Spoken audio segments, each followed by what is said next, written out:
Sunt străjerul care strigă, glasul meu răsună astăzi peste tot. Să aveți candela aprinsă și talanți acum să-i pregătiți. Nu mai este mult din noapte și luceafărul pe cer va străluci.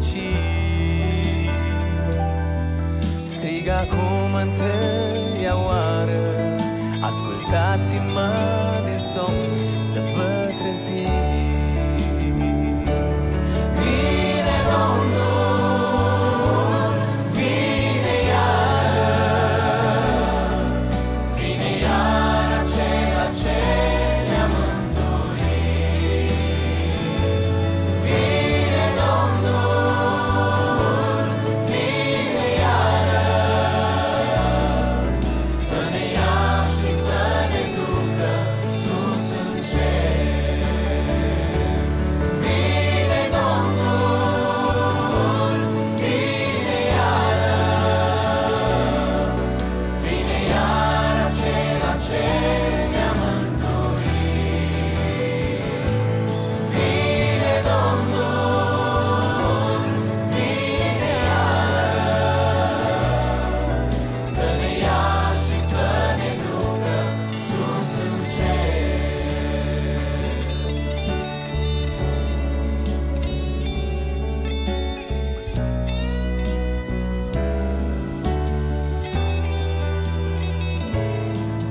Glasul meu răsună în noapte, să-l audă vreau creștinii peste tot.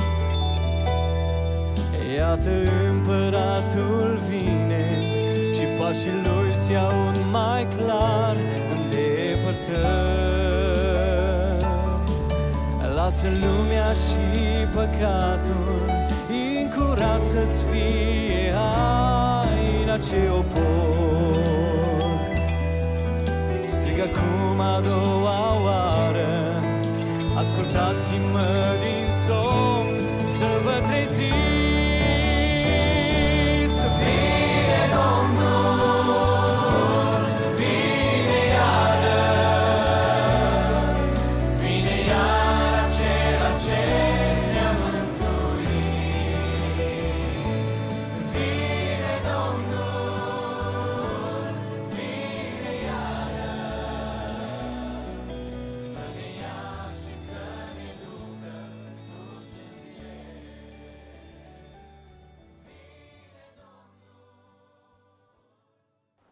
Dragi frați și surori, dragi prieteni, vă spun un bun venit la studiul biblic online din Biserica Iisus Salvatorul din municipiul Chișinău. Tema studiului din această seară este Chemați la răbdare. Este un studiu bazat pe un pasaj scris de Apostolul Iacov și pe care îl găsim în capitolul 5, începând cu versetul 7. Fiți dar îndelung răbdători, fraților, până la venirea Domnului. Iată că plugarul așteaptă roada scumpă a pământului și o așteaptă cu răbdare, până primește ploaie timpurie și târzie. Fiți și voi îndelung răbdători, întăriți-vă inimile, căci venirea Domnului este aproape. Nu vă plângeți unii împotriva altora, fraților, ca să nu fiți judecați. Iată că judecătorul este chiar la ușă. Frații mei, luați ca o pildă de suferință și de răbdare pe prorocii care au vorbit în numele Domnului. Iată, noi numim fericiți pe cei ce au răbdat. Ați auzit vorbindu-se despre răbdarea lui Iov și ați văzut ce sfârșit i-a dat Domnul și cum Domnul este plin de milă și de îndurare. Tema răbdării este o temă discutată foarte frecvent pe paginile Sfintei Scripturi. Mi se pare că este și o temă foarte potrivită pentru actuala criză prin care trecem. Răbdarea este un aspect al existenței noastre. De răbdare, practic, avem nevoie zilnic, începând de la cele mai mici până la cele mai mari lucruri. Te pornești de acasă, ești grăbit, te-ai oprit la un semafor. Chiar 20 sau 30 de secunde uneori îți testează răbdarea. Sau ai nevoie să dai un telefon. L-ai sunat pe cineva și după 3-5 tonuri, dacă nu răspunde, începi să simți cum îți pierzi răbdarea. Ne mai vorbim de alte lucruri care cer așteptarea de ore, zile sau chiar săptămâni. Sau, spre exemplu, când cineva se îmbolnăvește. De îmbolnăvit ne îmbolnăvim ușor. Mai greu e să devenim sănătoși. Tatăl meu are așa o vorbă la țară, zice: boala vine cu vântul, dar pleacă cu carul de boi. Așa, într-un fel, e și cu actuala pandemie. A venit repede, ca vântul, pe neașteptate, dar pleacă foarte încet și nu știm când se va termina această perioadă de pandemie.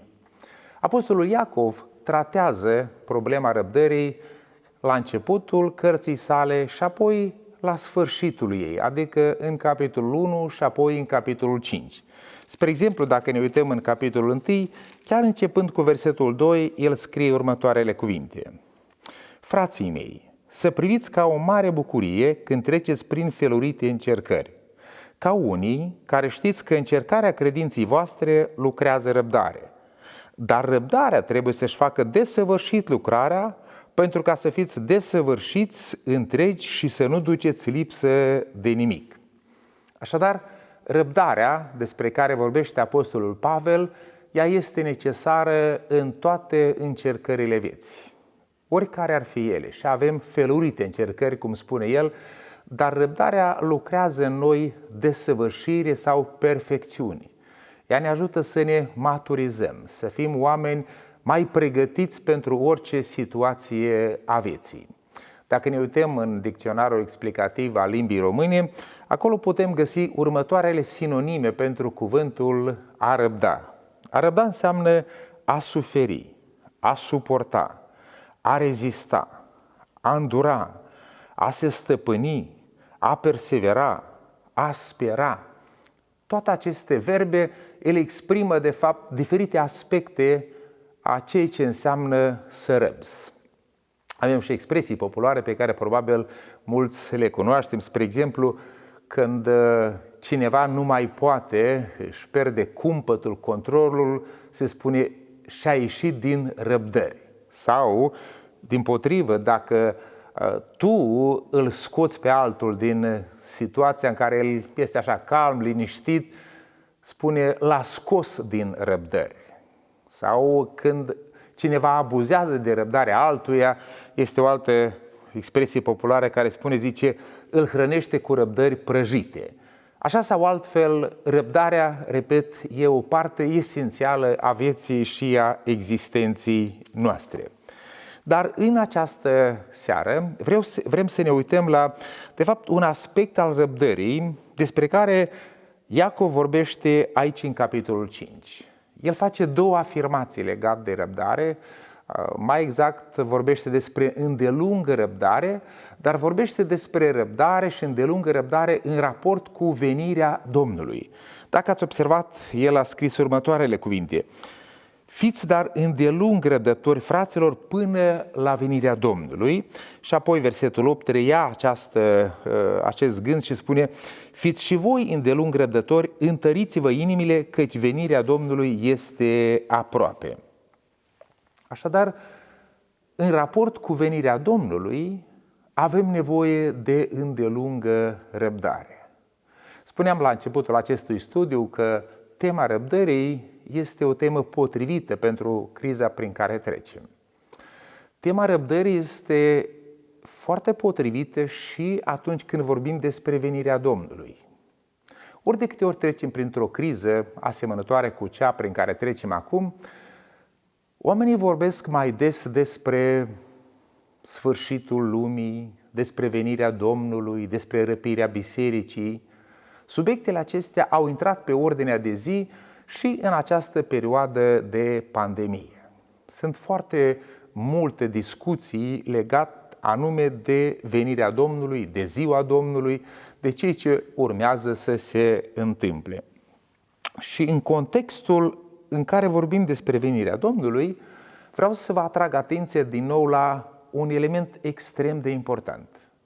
îndelungă răbdare. Ce vedem noi?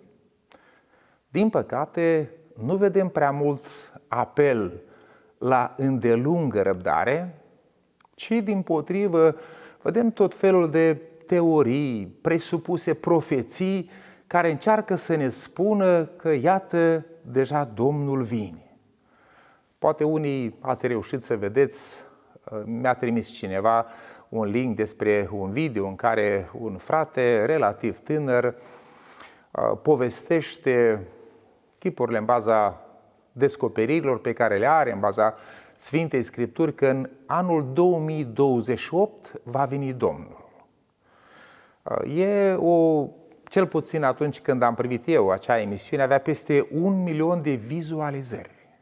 Se vede că oamenii sunt însetați după acest aspect, după acest subiect pe care noi îl numim venirea Domnului. Nu pretind că sunt un profet, dar pot profeți cu certitudine că data aceasta se va dovedi a fi una falsă. Orice dată care a fost numită până în prezent, niciuna nu s-a adeverit.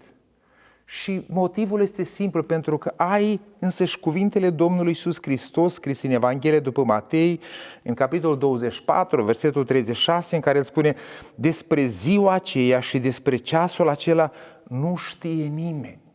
Despre ziua aceea și despre ceasul acela nu știe nimeni. Unii însă, așa cum și acest predicator, încearcă să ne spună că da, despre zi și ceas posibil nu vom ști, dar iată că anul am putea să-l știm. E o falsă interpretare care induce lumea în eroare. Din nou, atunci când vorbim despre venirea Domnului, Scriptura este așa de clară: nimeni nu știe când se va întâmpla lucrul acesta. În general, dacă vorbim despre evenimentele viitoare, despre care citim în cartea Daniel, în cartea Apocalipsa, nimeni nu poate să spună când aceste evenimente vor avea loc, când se vor întâmpla aceste lucruri. De aceea să nu ne lăsăm așa de ușor clătinați de tot felul de teorii. Un alt subiect care circulă foarte des în zilele acestea este despre 666. De când, de fapt, există omenirea, de când există creștinismul, s-a tot încercat să se explice, să se dea anumite interpretări. Ce înseamnă, de fapt, acest 666?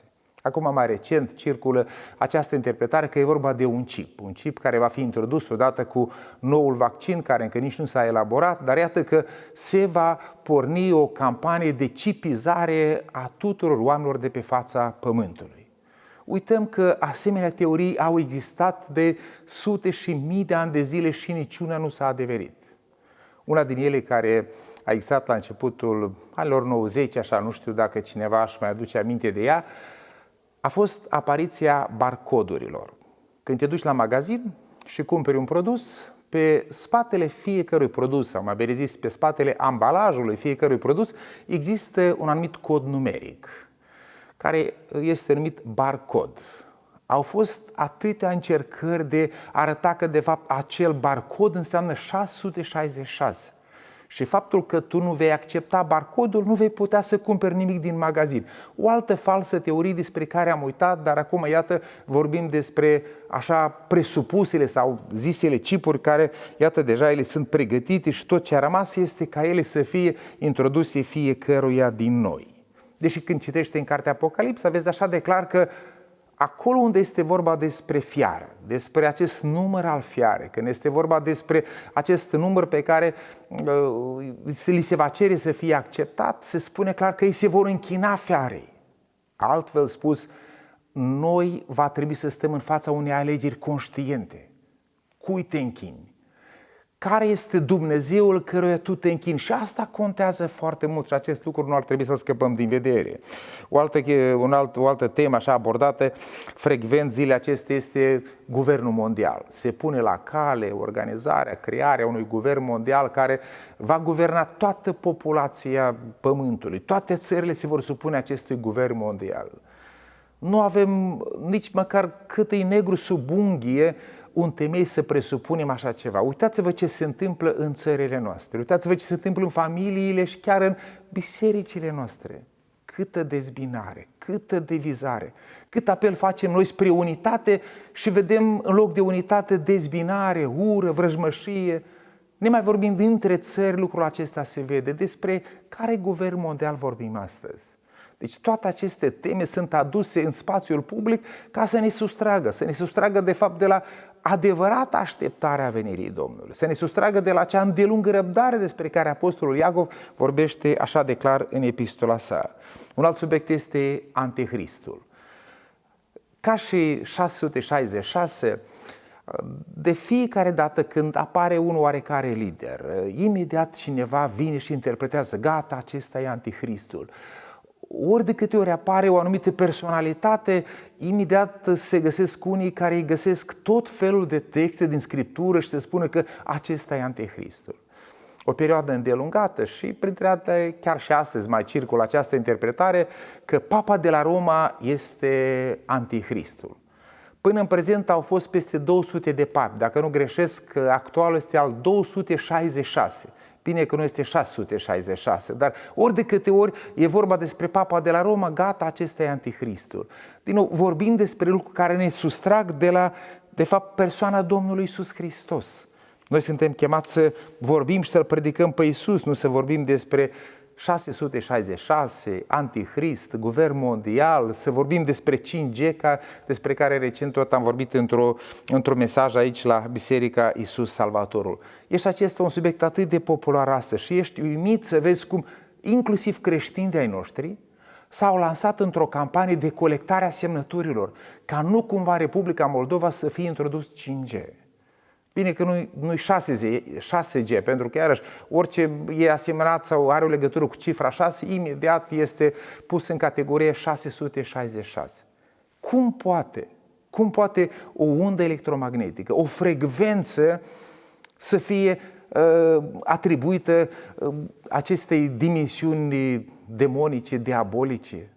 Ai impresia că un comitet coordonator al audiovizualului mondial i-a atribuit satanii o undă, o frecvență, are și el frecvența lui în sfârșit. Câtă naivitate, cum poți să crezi lucruri care, repet, nu au absolut niciun temei. Încă câte geuri vor fi poate până la sfârșitul vieții noastre, nimeni nu știe, pentru că tehnologiile se dezvoltă, apar noi frecvențe, noi unde electromagnetice, noi tipuri de telefoane, noi tipuri de televizoare, computere și așa mai departe. De când există omenirea, este în continuă dezvoltare. Și noi comitem o mare eroare. În loc, de fapt, să vorbim despre Ioan 3,16, noi vorbim despre 666. În loc să vorbim despre virtuți și roada Duhului Sfânt, noi vorbim despre vaccini. În loc să vorbim despre ce spune Iacov 5, noi vorbim despre 5G. Haideți să ne uităm la cuvântul lui Dumnezeu. În loc să vorbim despre Iisus Hristos, noi căutăm cine este Antichristul. Haideți încă o dată să ne uităm cât de frumos spune Apostolul Iacov: fraților, înarmați-vă cu îndelungă răbdare. Domnul vine. Venirea Domnului n-a fost anulată, dar ea nu va veni așa cum o descriu unii sau alții. Sunt atâtea texte din Scriptură și iată, din nou vreau să vă atrag atenția la câteva texte cheie din Sfânta Scriptură. Despre unul deja am vorbit, Matei 24,36. Despre ziua aceea și ceasul acela nu știe nimeni, nici chiar Fiul, ci numai Tatăl care este în cer. Un text asemănător este în Marcu 13, dacă ne uităm în Marcu 13, versetele 32 și 33, aici este scris așa: că despre ziua aceea sau ceasul acela nu știe nimeni, nici îngerii din ceruri, nici Fiul, ci numai Tatăl. Și apoi un apel foarte important: luați seama, vegheați și rugați-vă, căci nu știți când va veni vremea aceea. Luați seama, rugați-vă, căci nu știți când va veni vremea aceea. Iar apostolul, de fapt încă un text care era să îmi scape, un text așa de frumos spus de nou de Domnul Iisus. Aceste texte pe care vi le-am citat sunt însăși cuvintele Mântuitorului. Uitați-vă în Cartea Faptele Apostolilor, spre exemplu, în capitolul 1, în versetul 7, un verset de asemenea bine cunoscut, de fapt e mai cunoscut versetul 8, unde spune că veți primi o putere și veți fi martori la Ierusalim, Iudeea, Samaria și până la marginile pământului. Dar în versetul 7 Iisus le zice: El le-a răspuns, nu este treaba voastră să știți vremurile sau soroacele. Pe acestea Tatăl le-a păstrat sub stăpânirea sa. Dacă Iisus ne poruncește spunând, nu este treaba voastră să știți vremurile și soroacele, pentru că Tatăl le-a păstrat pe acestea sub stăpânirea sa. Cum îndrăznesc astăzi unii să vină cu tot felul de profeții și explicații când va veni, în ce an, în ce zi va veni Domnul Iisus? Sau uitați-vă ce spune Apostolul Pavel în 1 Tesaloniceni. În 1 Tesaloniceni el parcă repetă cuvintele Domnului Iisus spuse în Fapte 1:7. 1 Tesaloniceni 5, versetele 1 și 2.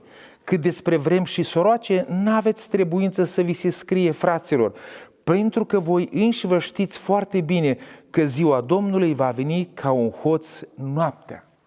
Voi știți, spune Apostolul Pavel, că ziua Domnului va veni ca un hoț noaptea. El folosește un proverb, o metaforă prin care ne spune că ziua Domnului va veni într-un mod neașteptat. Nimeni nu va ști când acest lucru se va împlini. În 2 Tesaloniceni, capitolul 2, în primele 2 versete, Pavel de asemenea scrie: cât privește venirea Domnului nostru Iisus Hristos și strângerea noastră la oaltă cu El, vă rugăm, fraților, să nu vă lăsați clătinați așa de repede în mintea voastră și să nu vă tulburați de vreun duh, nici de vreo vorbă, nici de vreo epistolă, ca venind de la noi, ca și cum ziua Domnului ar fi venit chiar. Nimeni să vă amăgească în vreun chip.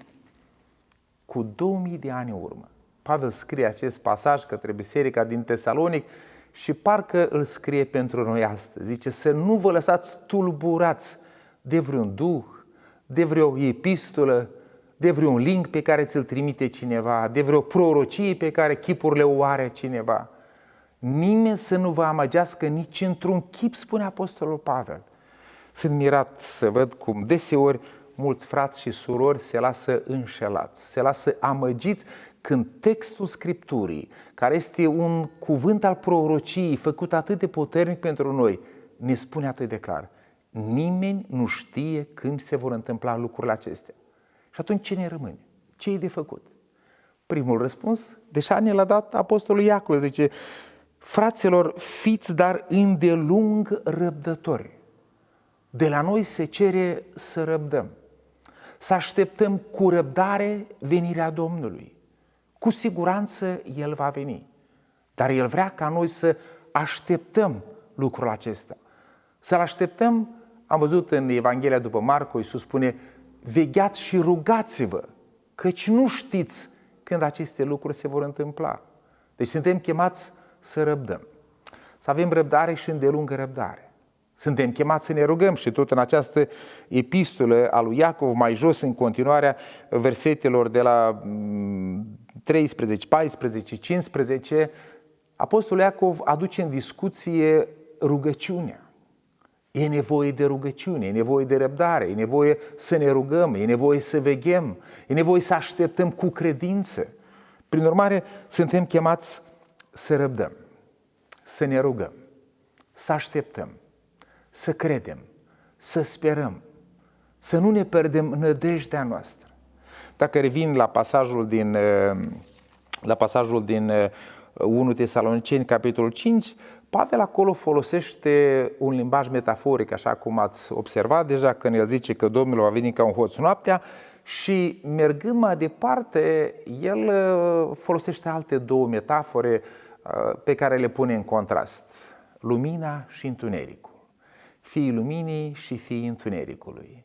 Și vorbind despre fiii luminii, care suntem noi, el spune aici în versetul 8 următoarele cuvinte: dar noi care suntem fii ai zilei, să fim treji, să ne îmbrăcăm cu platoșa credinței și a dragostei și să avem drept coif nădejdea mântuirii.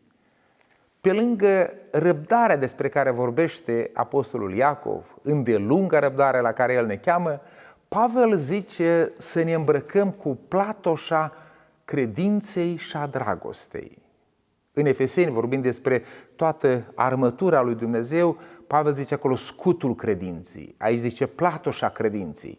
nu contează. E vorba de o anumită protecție, pentru că în această perioadă credința noastră este supusă încercării. Și este așa de bine ca noi să înțelegem lucrul acesta, pentru că în alt pasaj din Noul Testament, spre exemplu, când Iisus le dă o pildă ucenicilor despre judecătorul nedrept, pilda aceasta se începe cu următoarele cuvinte. Zice, Iisus le-a dat o pildă ca să le arate că ei trebuie să se roage și să nu se lase. Adică un apel la rugăciune printr-o pildă. Și în această pildă, el vorbind despre acea femeie și judecătorul nedrept, la un moment dat zice, oare Dumnezeu nu li va face dreptate măcar că zăbovește? Și apoi zice, vă spun că le va face în curând. Dar apoi pune o întrebare retorică. Dar când va veni Fiul omului pe pământ, va găsi el oare credință? Când va veni Fiul omului, va găsi el oare credință pe pământ?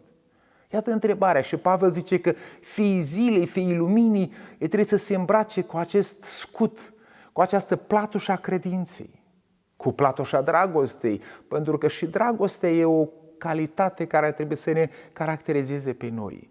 Unde este dragoste, spune Apostolul Ioan, nu este frică, pentru că adevărată dragoste izgonește frica.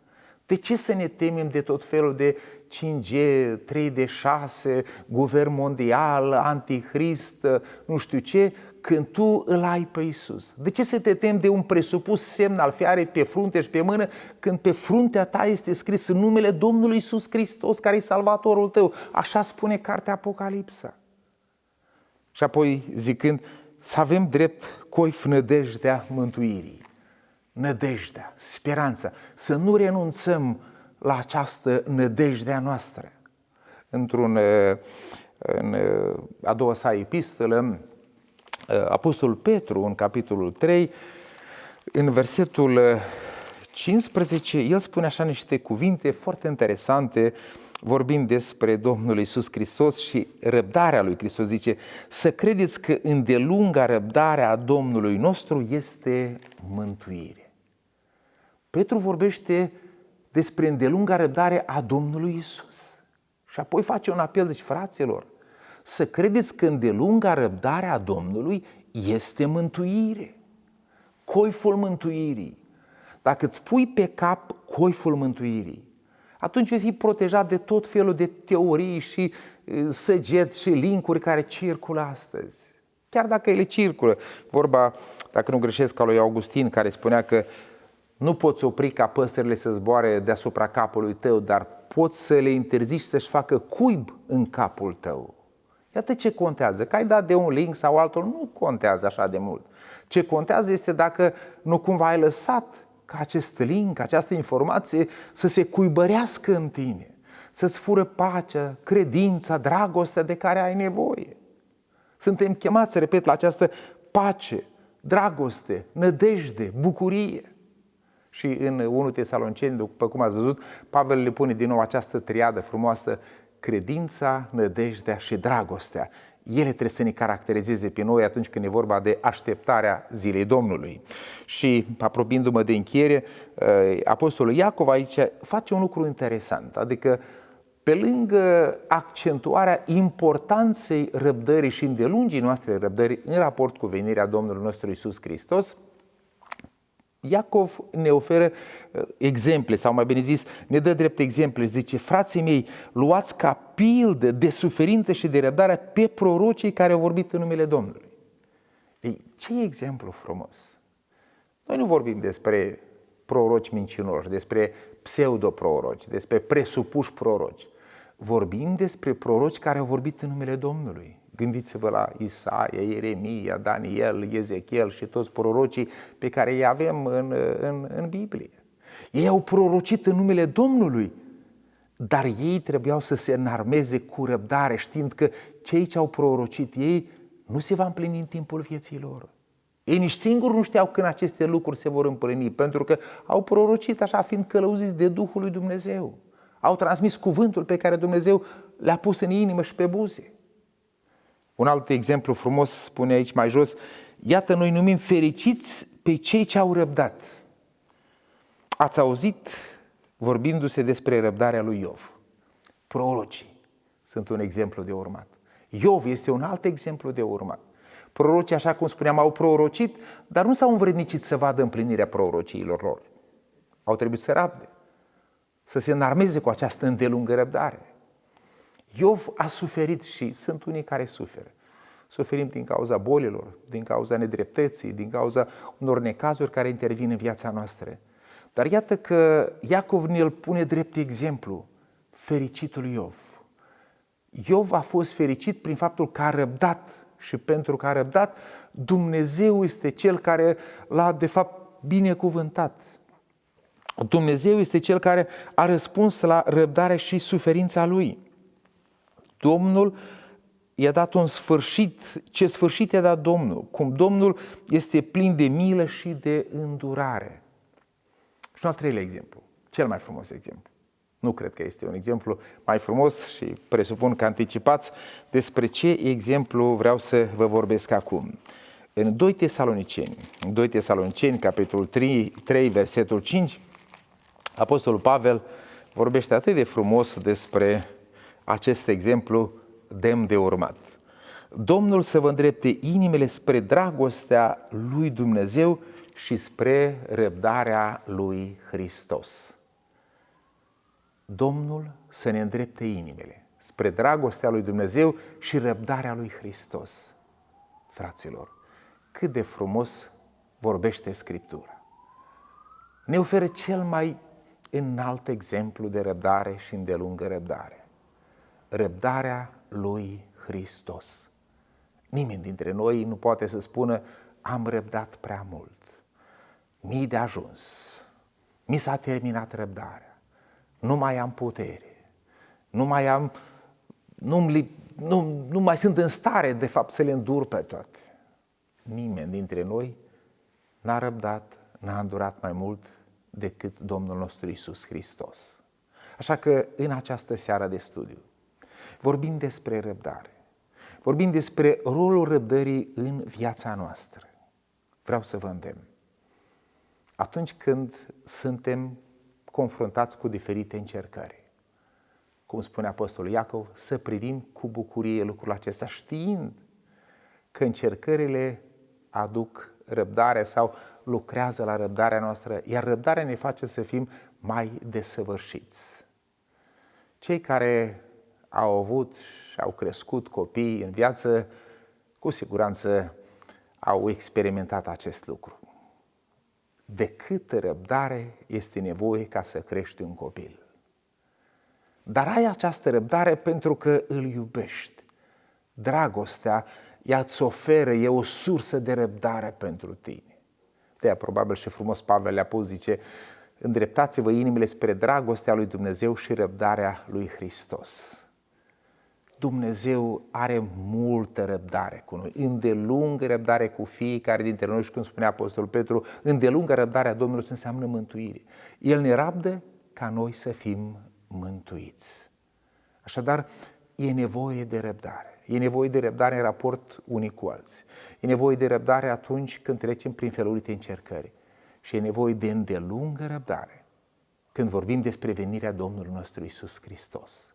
Haideți să nu ne lăsăm clătinați de vreun zvon, o teorie, o presupusă prorocie, să nu ne amăgească nimeni în niciun chip. Despre ziua aceea și ceasul acela nu știe nimeni, doar Tatăl din ceruri. Haideți să ne rugăm, să veghem, să răbdăm, să sperăm, știind că Dumnezeu în felul acesta ne desăvârșește pe noi. El lucrează și la caracterul nostru. Răbdarea prorocilor, răbdarea lui Iov și mai presus de toate, răbdarea lui Hristos să fie un model pentru fiecare dintre noi. Dumnezeu să ne binecuvânteze și a Lui să fie slava în veci. Amin. Propun să ne rugăm la încheiere. Tată, mulțumesc pentru această seară, mulțumim pentru cuvântul Tău care este așa de relevant. Se potrivește de minune acestei situații prin care trecem. Avem nevoie de răbdare. Avem nevoie de îndelungă răbdare. Avem nevoie de răbdare în raport unii cu alții, atunci când înfruntăm diferite încercări, inclusiv această pandemie, Dar avem nevoie și de îndelungă răbdare atunci când e vorba de venirea Ta. Doamne, mă rog așa de mult să ne îndrepți inimile spre dragostea lui Dumnezeu și răbdarea lui Hristos. Și a Ta să fie slava de acum și până în veci. Amin.